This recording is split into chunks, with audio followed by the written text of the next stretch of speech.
Gold trusted gold buyers తాకట్టులో ఉన్న బంగారాన్ని విడిపించి ఈ రోజు ఉన్న మార్కెట్ ధరకే కొనబడును. మరిన్ని వివరాలకు సంప్రదించండి 7710777720.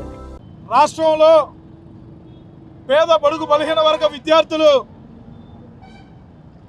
ఏదైతే ఇంజనీరింగ్ కాలేజీల్లో కానీ పీజీ కాలేజీల్లో కానీ చదువుతూ గడిచిన 5 సంవత్సరాల వైఎస్ఆర్ కాంగ్రెస్ గవర్నమెంట్లో ఫీజు రియంబర్స్మెంట్ లేక అనేక రకాలుగా ఇబ్బందులు పడిన కార్యక్రమం చూస్తూ ఉన్నాం.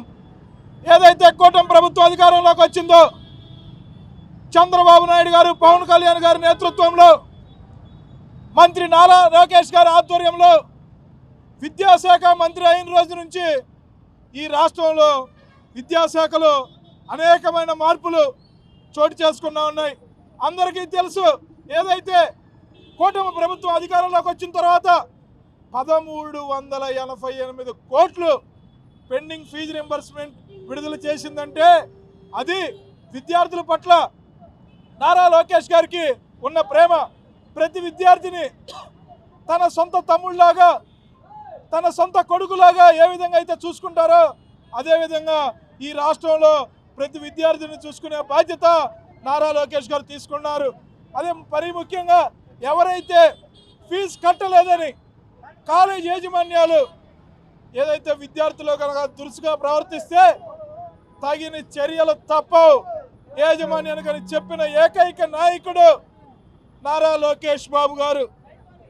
సుమారు 10 లక్షల మంది ఫీజు రింబర్స్మెంట్ కాక గత ప్రభుత్వంలో ఇబ్బందులు పడతా ఉంటే తెలుగుదేశం కూటమి ప్రభుత్వం ఎప్పుడైతే అధికారంలోకి వచ్చిందో వచ్చి రాగానే 10 లక్షల మందికి ఫీజు రింబర్స్మెంట్ చెల్లించి వాళ్ళ సర్టిఫికెట్లు సైతం వాళ్ళకి ఇప్పించి మంచి ఉద్యోగాలు ఐటీ కంపెనీలో చేసుకునే బాధ్యత నారా లోకేష్ గారు కల్పించారు.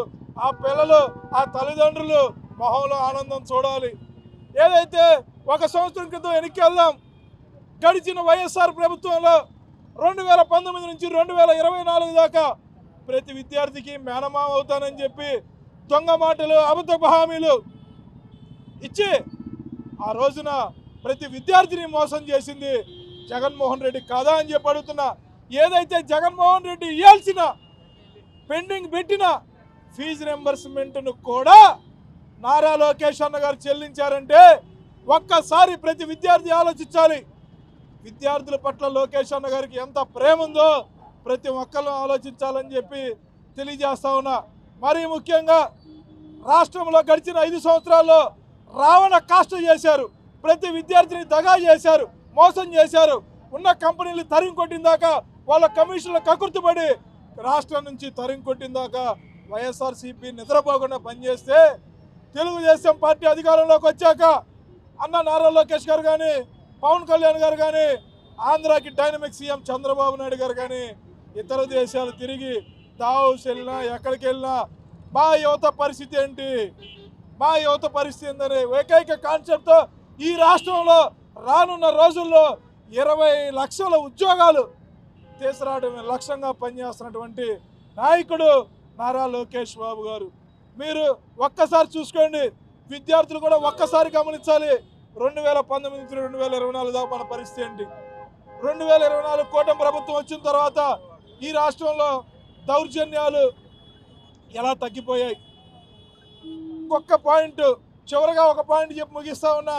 2019 నుంచి 2024 దాకా వైఎస్ఆర్ కాంగ్రెస్ పార్టీ నాయకులే విద్యార్థుల్ని వ్యాపారాలు చేస్తూ గంజాయి మొత్తుకి వైఎస్ఆర్ కాంగ్రెస్ పార్టీ నాయకులు, వైఎస్ఆర్ పార్టీ కార్యకర్తలు ఆ రోజు గంజాయి అమ్మి గంజాయిని విద్యార్థులకి అలవాటుగా చేసిన కాడి నుంచి ఏదైతే తెలుగుదేశం ప్రభుత్వం వచ్చిందో మత్తు పదార్థాలకి వ్యతిరేకంగా పనిచేస్తూ ఈ రాష్ట్రంలో ప్రతి విద్యార్థి బాగా చదువుకోవాలి, బాగా పనిచేయాలి, ఆ తర్వాత మంచి మంచి ఐటీ ఉద్యోగాలు చేయాలి, ప్రతి ఒక్కరి కుటుంబం సుభిక్షితంగా సంతోషంగా ఉండాలని చెప్పి పనిచేస్తున్న నారా లోకేష్ గారికి, రాష్ట్రాన్ని రావణ కాష్టుగా ఉండాలనుకుంటున్న జగన్మోహన్ రెడ్డి గారికి ఒక్కసారి తేడాగా అవుతూ మరొక్కసారి విద్యార్థుల పాలిట పెద్దన్నగా ఉన్న నారా లోకేష్ గారికి మా అందరి తరపు నుంచి థ్యాంక్ యూ లోకేష్ అన్న. తెలుగులో ఫాస్టెస్ట్ న్యూస్ ఇప్పుడు కొత్త అవతారంలో 5 సెకండ్లోనే పూర్తి వార్తా సమాచారం మీ చేతిలో. సోషల్ మీడియా ట్రెండ్స్ మీ కళ్ళ ముందుకే live TV and voice search ఆప్షన్స్తో ఇప్పుడే డౌన్లోడ్ చేయండి. యాప్ లింక్ డిస్క్రిప్షన్లో ఉంది.